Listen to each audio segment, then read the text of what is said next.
A courtroom battle, unlike any other. The trial of Elio Harrington, the courtroom buzzed with anticipation and tension, filled with reporters, legal analysts, and high-profile spectators. The case had captured national attention, drawing in those eager to witness what many believed would be the downfall of Elio Harrington, a black billionaire entrepreneur who had built his empire by pushing boundaries and challenging conventional business laws. Seated at the defense table, Elio remained calm, his posture relaxed, his expression unreadable.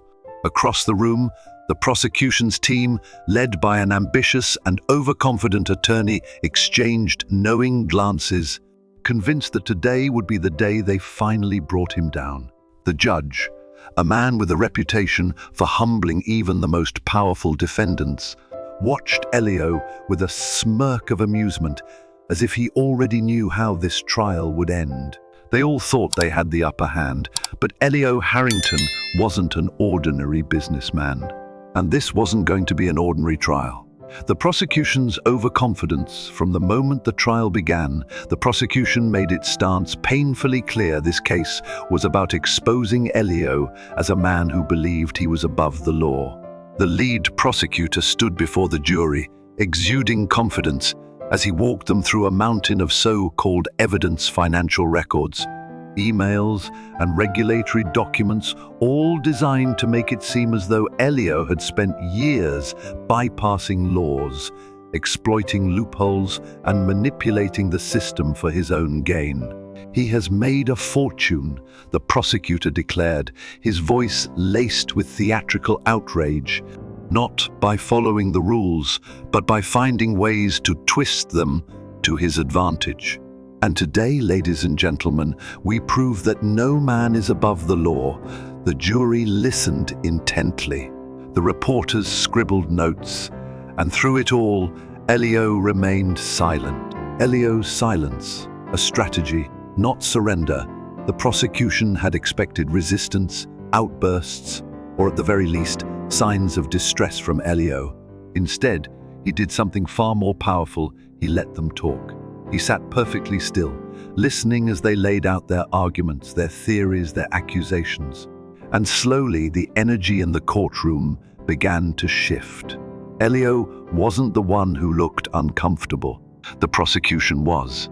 It started as a small realization, a seed of doubt planted in the minds of those watching. If Elio was truly guilty, why wasn't he defending himself? Why wasn't he panicked, frustrated, or even mildly concerned? What did he know that they didn't? For the first time, the prosecution felt the weight of uncertainty pressing against them, and Elio hadn't even spoken a word yet, the turning point when confidence turns to fear. As the trial progressed, the prosecution grew more desperate.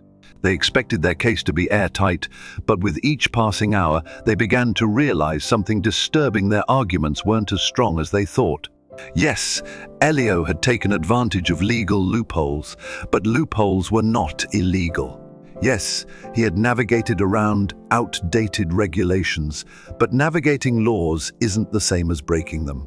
Slowly but surely, the once rock-solid case started showing cracks. And when it was finally Elio's turn to speak, those cracks exploded into full-blown fractures. Flipping the narrative, Elio's genius defense. Elio rose from his seat and walked toward the jury, his movements slow, deliberate, and completely in control. Instead of defending himself outright, he did something unexpected. He put the legal system itself on trial. "You claim I broke the law," he began, his voice calm yet commanding. "But let me ask you this. If the law is outdated, unclear, and designed for a world that no longer exists, whose fault is that? Mine, or the lawmakers who failed to adapt?" The jury members exchanged glances. The judge, for the first time, leaned forward slightly, intrigued. Elio continued, pointing at the prosecution. "They accuse me of finding loopholes, but isn't that exactly what every major corporation, every top investor, every politician does on a daily basis? Why is it that when I, a black entrepreneur, play the game by the same rules, suddenly it's a crime? The courtroom shifted. The jury, the spectators, even the prosecution, they were now seeing the case through a different lens. What had once seemed like a clear case of financial misconduct now looked like something else entirely. The prosecution's collapse. The lead prosecutor, once so sure of himself, now fumbled through his notes, trying to regain control. But it was too late. Elio had flipped the script. He wasn't just defending himself anymore, he was exposing the flaws in the very system being used against him. And everyone saw it. The jury no longer saw him as a man trying to escape justice. They saw him as a man who had outsmarted a system designed to keep people like him from succeeding. Even the judge, who had been so amused at the start, now looked at Elio with something closer to respect. The verdict is clear. By the time the closing arguments were made, everyone in the courtroom already knew the outcome. The prosecution's case had crumbled under its own weight. Elio Harrington had not only proven his innocence, he had exposed the weaknesses in the laws themselves. And as he walked out of that courtroom, he did so not just as a free man, but as a man who had forced the system to question itself. This wasn't just a legal victory. This was a statement, and the world would never forget it. The trial unfolds. The prosecution's overconfidence begins to crack. The courtroom was filled with an air of certainty, but that certainty didn't belong to Elio Harrington. It belonged to the prosecution, the legal team that had spent months preparing what they believed was an airtight case against him. The lead prosecutor, a man known for his aggressive pursuit of high-profile convictions, stood tall before the jury, exuding confidence. To him, this was already won. Elio Harrington, a brilliant yet controversial black billionaire entrepreneur, had spent years disrupting industries, challenging regulations, and bending laws to his advantage. Now, the prosecution believed they had finally found a way to take him down. This man, the prosecutor declared, his voice filled with mock outrage, believes he can operate above the law.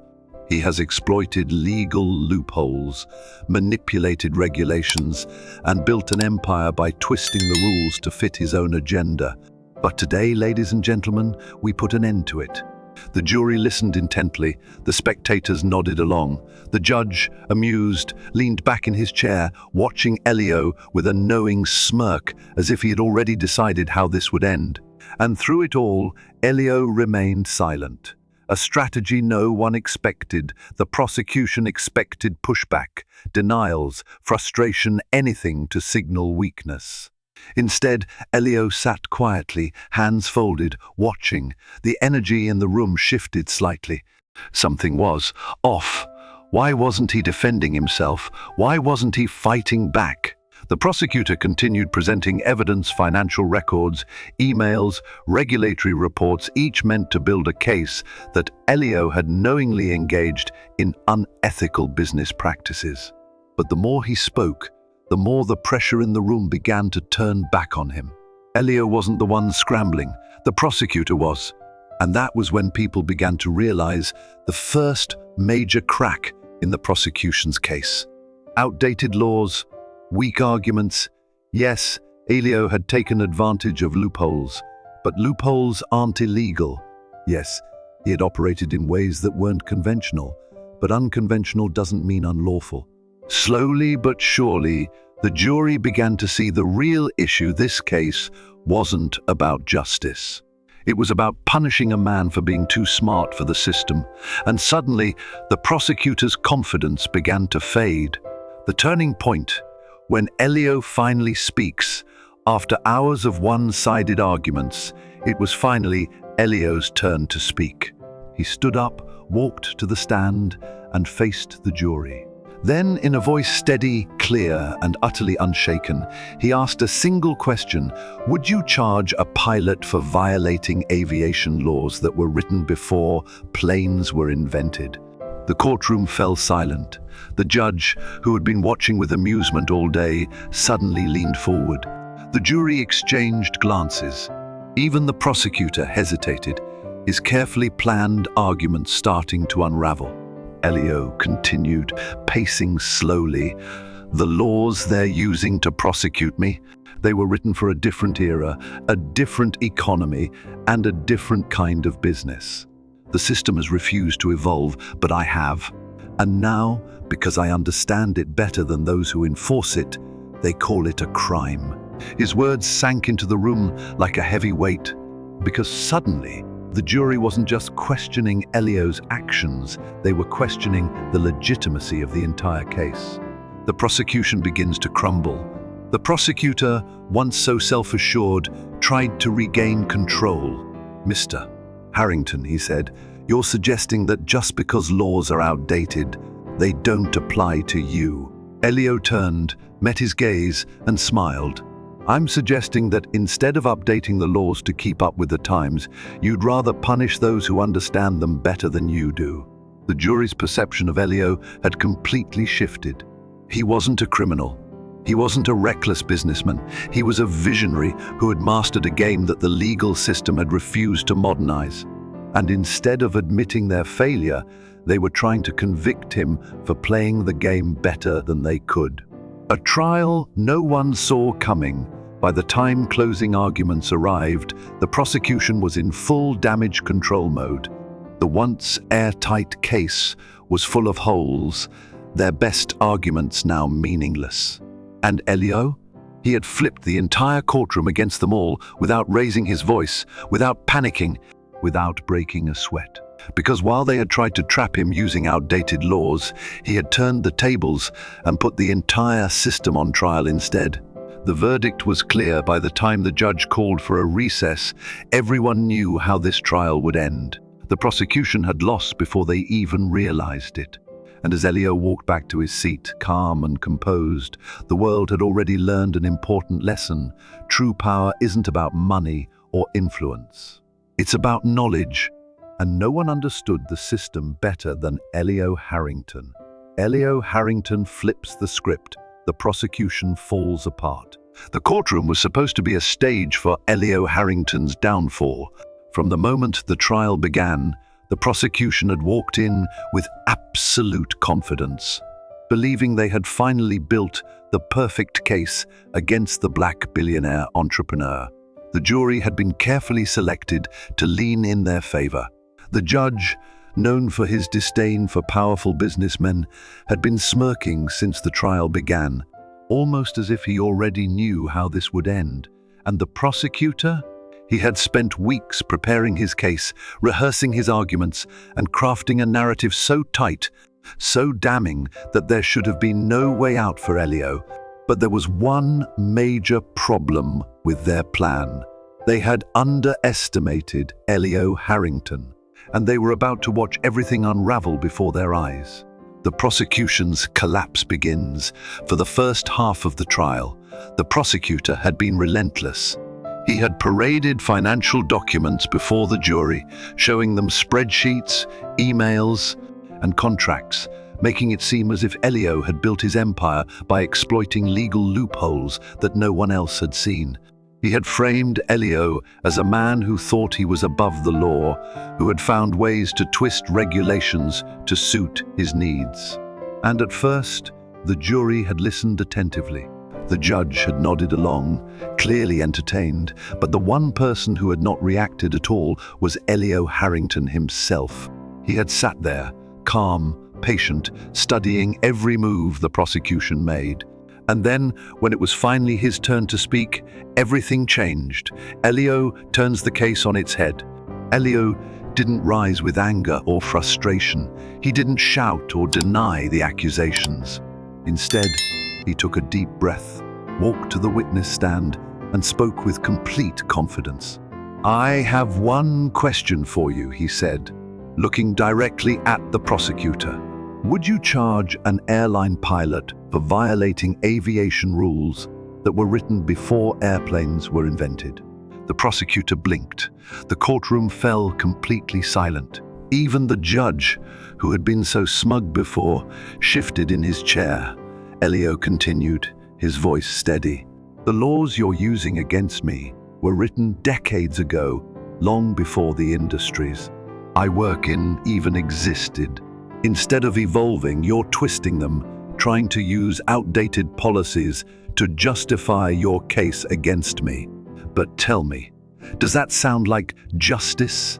The jury exchanged glances.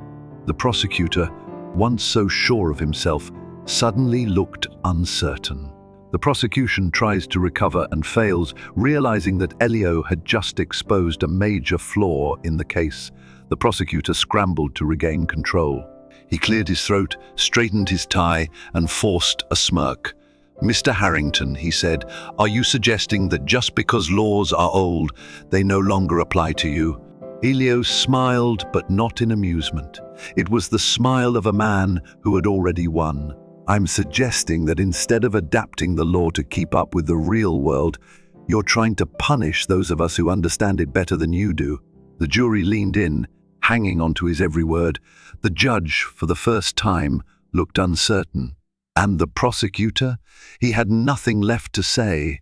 The system on trial at that moment. It became clear to everyone in the courtroom this wasn't a trial about Elio Harrington anymore. This was a trial about the system itself. Elio wasn't just defending himself. He was exposing the flaws in the laws being used against him.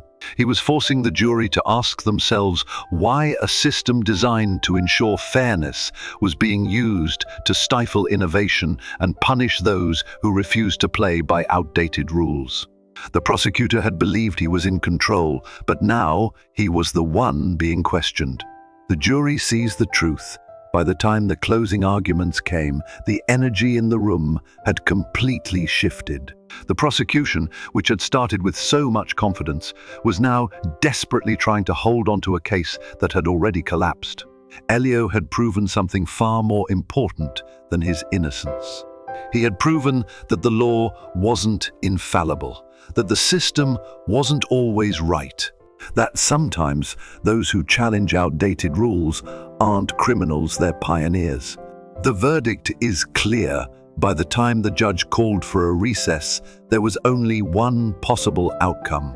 The case against Elio Harrington was over. The prosecution had failed. The system had been exposed. And Elio, he walked out of that courtroom not just as a free man, but as a symbol of something much larger than himself. This wasn't just a legal victory. This was a lesson in power, knowledge, and strategy. And Elio Harrington had just shown the world that true power doesn't come from money or influence. It comes from knowing the system better than those who enforce it. The trial that shook the system. The public reacts to Elio Harrington's victory. The moment the judge called for a recess, the courtroom was already buzzing with an energy that could not be contained. What had started as a trial meant to take down Elio Harrington had instead turned into an exposure of the legal system itself. The prosecution, once so sure of their case, had crumbled under the weight of their own outdated arguments. The judge, who had initially dismissed Elio with a smirk of amusement, now looked shaken, realizing he had nearly presided over a miscarriage of justice. And the jury? They no longer saw a billionaire who had manipulated the system. They saw a man who had outsmarted a system designed to control him. But the trial's impact didn't end inside the courtroom. The real battle was just beginning, and it was happening outside, where the public was now demanding answers. The public outrage begins as Elio walked out of the courthouse. Cameras flashed, microphones were shoved in his direction, and the streets were filled with protesters and supporters alike. His case had captivated the nation, and now the public was angry not at him, but at the system that had tried to take him down. Across social media, the video of Elio dismantling the prosecution's case went viral. Millions watched as he stood before the jury and asked, "Would you charge a pilot for violating aviation rules that were written before planes were invented?" That single sentence ignited a firestorm. People began questioning, how many other cases have been built on outdated laws? How many innocent people have been convicted because they didn't have Elio's knowledge? Why do we allow the legal system to punish intelligence instead of adapting to progress? The prosecutor and judge face backlash while Elio was being celebrated. Those who had tried to bring him down were now facing consequences of their own. The prosecutor, once seen as a rising star, was now being questioned for his methods. The judge, who had smirked at the start of the trial, was now being called out for his bias. Legal experts and activists began pushing for reforms, calling for a re-evaluation of cases that had been built on flawed regulations and selective prosecution. The same system that had tried to silence Elio was now under scrutiny like never before, and there was nothing they could do to stop it. Elio's response, a call for change, instead of using his victory as a personal triumph, Elio turned it into a movement. At a press conference, standing in front of a sea of reporters, he spoke, "This trial wasn't about whether I followed the law, it was about whether the law itself was designed to be fair. And what we've seen is that when the system can't evolve, it tries to punish those who do." His words struck a chord. Elio wasn't just walking away from this case as a free man, he was using it to expose the deeper issues that had allowed this to happen in the first place. He called for a national review of outdated laws that were still being used to prosecute modern businesses. He pushed for judicial accountability, questioning why judges were allowed to impose personal bias in high-stakes cases. He advocated for smarter legislation, urging lawmakers to stop punishing innovation and start adapting the legal framework. And the public was listening. The lasting impact days after the trial, the ripple effects of Elio's victory continued to spread. Major media outlets ran stories on how outdated laws were weaponized against innovators. Politicians, feeling the pressure, introduced new discussions on modernizing business regulations. Law students studied the case, calling it a turning point in legal history. What had started as one man defending himself had turned into a nationwide conversation about the future of law and justice. Elio Harrington had not only won his freedom, he had challenged an entire system to evolve. A fight that's not over. As he walked through the doors of his office, finally away from the cameras, Elio knew his battle was far from over. The legal system had been forced to rethink itself, but there were still many more battles ahead. But one thing was certain. Elio had proven that intelligence was the most powerful weapon of all. And now the world was paying attention. The system is forced to respond, a reckoning for the legal establishment. The fallout from Elio Harrington's courtroom victory was immediate and inescapable. What was meant to be a calculated takedown of a powerful entrepreneur had backfired spectacularly, exposing the flaws in a legal system that punished innovation instead of evolving with it. By the time the judge called for a recess, the case had already collapsed. The prosecution's arguments had been ripped apart, their outdated legal reasoning exposed, and their confidence shattered in real time. But the consequences didn't end in the courtroom.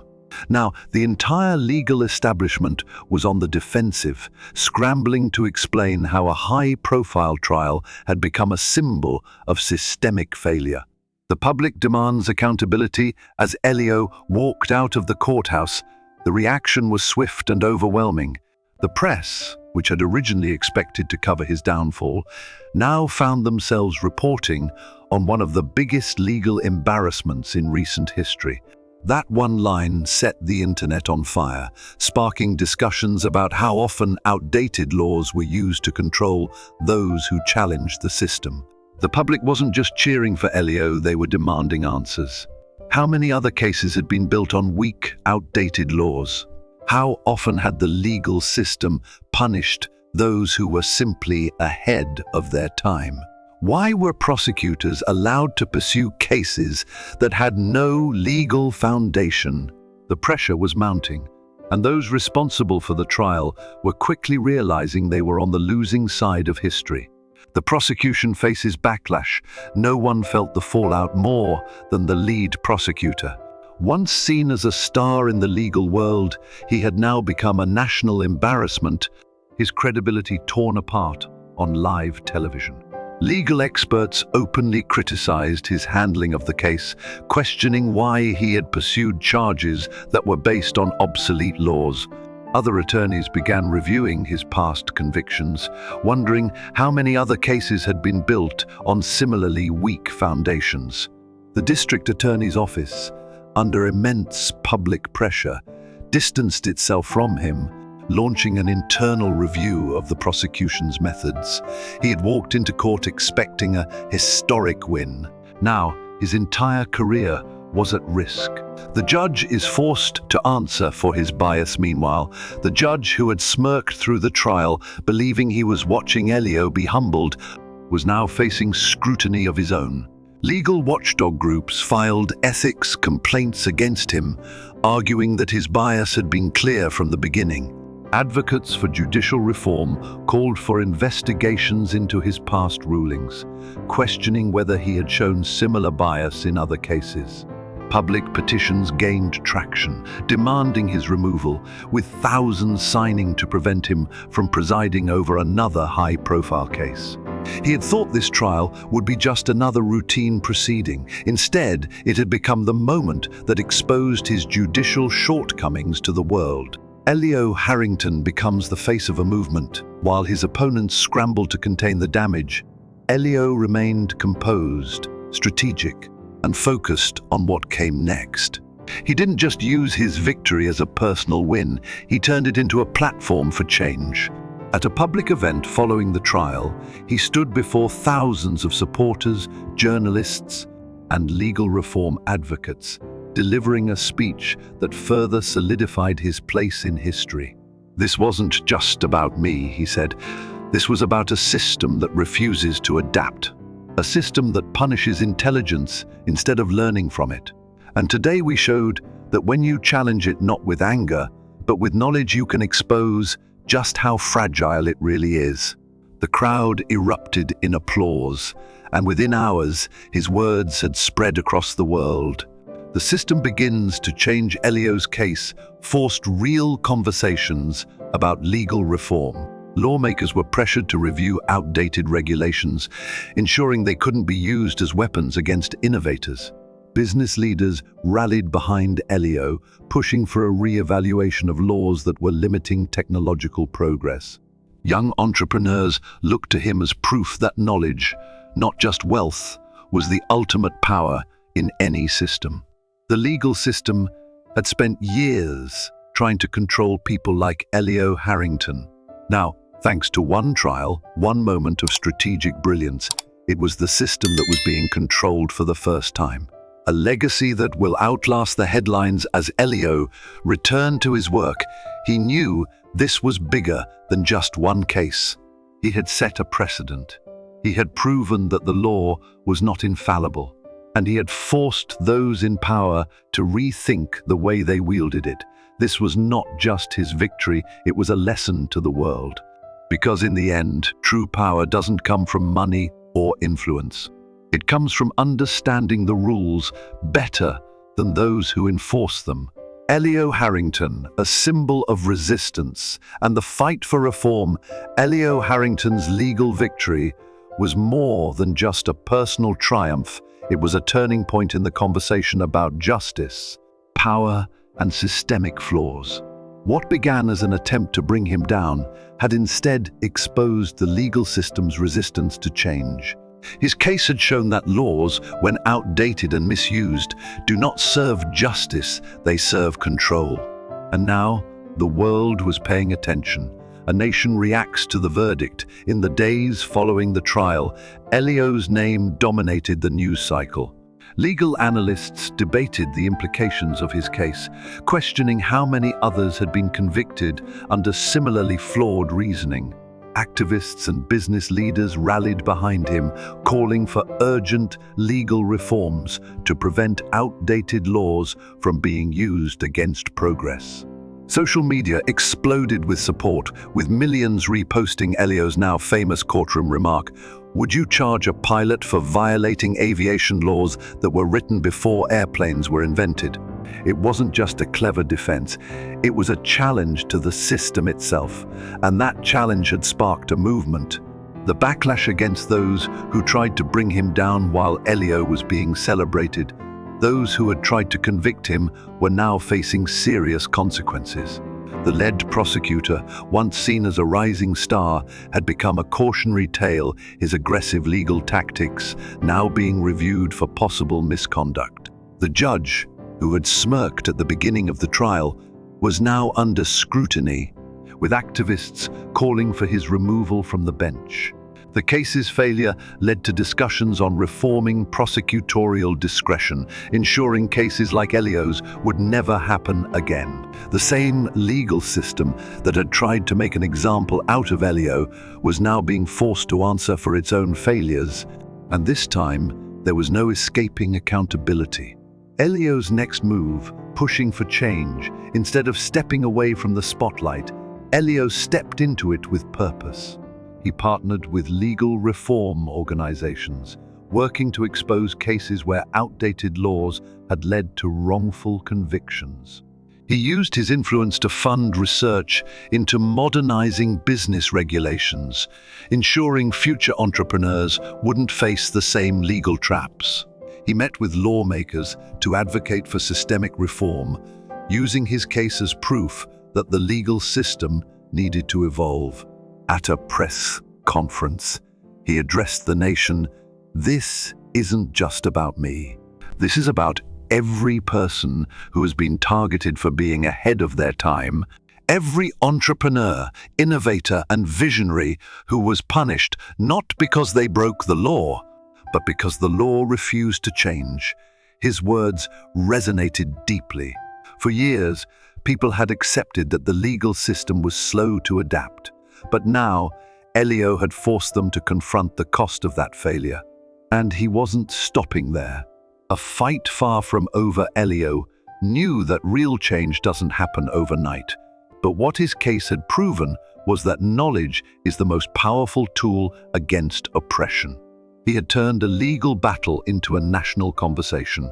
He had exposed a system that punished intelligence rather than adapting to it. And he had shown that no matter how powerful the opposition, strategy and knowledge will always win.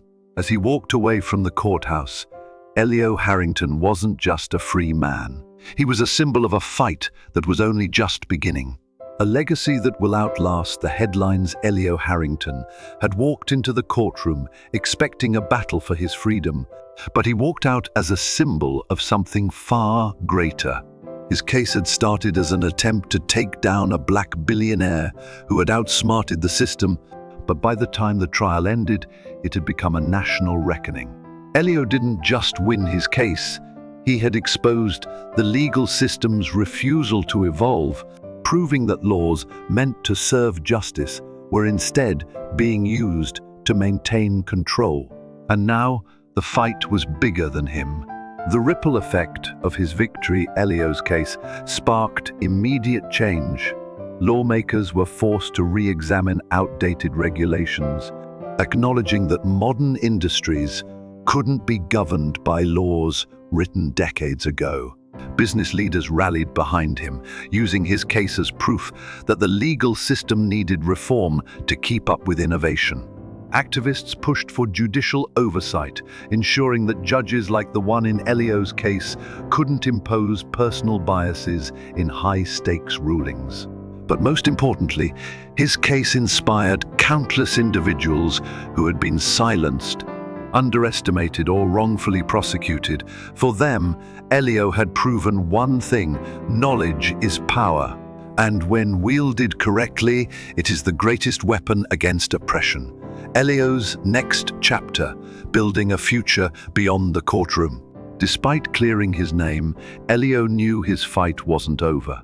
He launched an initiative to help entrepreneurs navigate outdated legal systems, ensuring no one else would be targeted the way he had been. He funded scholarships for law students interested in reform, helping to train the next generation of legal minds who would challenge systemic flaws. He used his platform to advocate for those wrongfully convicted, shifting the conversation from his victory to the thousands who never got their day in court. At a public forum, when asked about his future, he said, "Winning my case wasn't the end of the fight. It was the beginning. The law isn't just about rules, it's about who understands them best. And I plan to make sure that knowledge belongs to the people, not just those in power." A name that won't be forgotten, Elio had entered the courtroom as a defendant, but he had left as a force of change.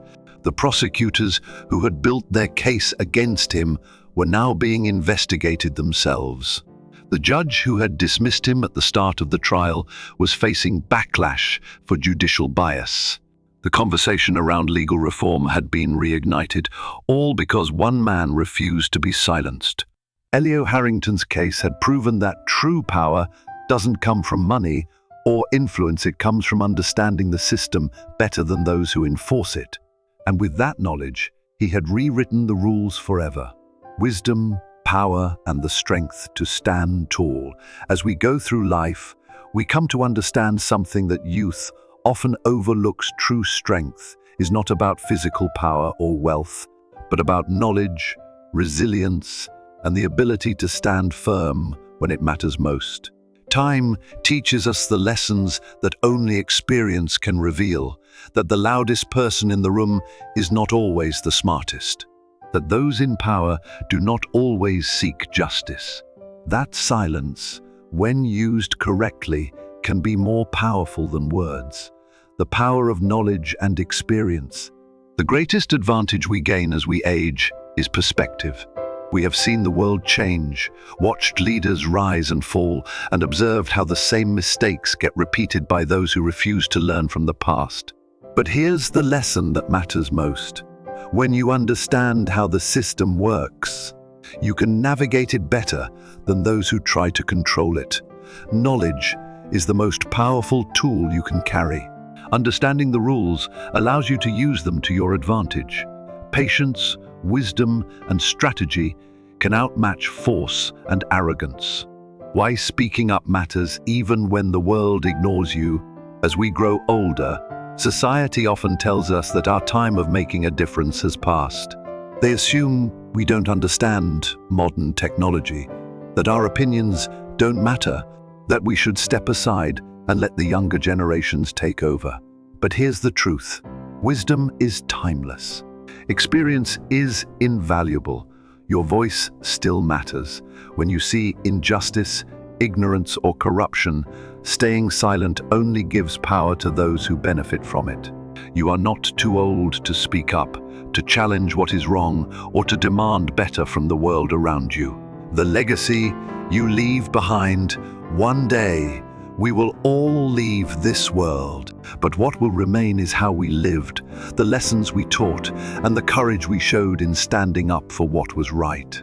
If we let others dismiss us, if we accept unfair treatment, if we stop fighting for what we believe, in what message are we passing on to those who come after us? Your knowledge, your experience, your voice, they all still hold power. Use them. Let's keep this conversation going.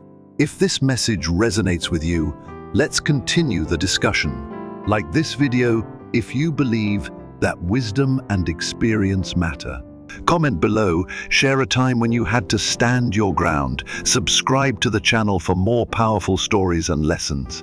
Share this video with friends and family, because wisdom grows stronger when it is passed on. You are not forgotten. You are not invisible. Your story still matters. And the world still needs to hear your voice.